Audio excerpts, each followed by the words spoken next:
শুনে যাবেন আর মুনাফিক হলে এড়িয়ে যাবেন।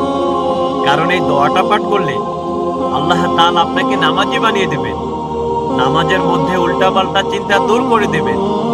ভাইরে, ভিডিওটা ধাক্কা দেবেন না, একটা শেয়ার করে দেবেন, অসংখ্য মানুষ জানতে পারবে। এর বিনিময়ে আপনি সওয়াব পেতে থাকবেন। দোয়াটা হলো আল্লাহুম্মা আইন্নি আলা যিকরিকা ওয়া শুকরিকা ওয়া হুসনি ইবাদাতিকা। তইলে উনো কিয়াল গর আমল গর ফাইলে তোয়ারা ওয়ারে ভর দুসিল্লাইনি মুস্ত গর আর দেশত মুসলমানের গর দুয়ার মেহেদি রজনী নামে লাগে গ্যালারি সিস্টেম স্টেশন সনে বাক্স ডবলানি হিন্দি গানের তালে তালে ডিস্কো গানের তালে তালে লাশরা গানের তালে তালে উয়া ভালা ভালা দে আসনা নাই আছে আসনা নাই আছে আসনা নাই আছে আসনা নাই আছে প্রথমে দিব হিন্দি ইমান গরে বন্দি তার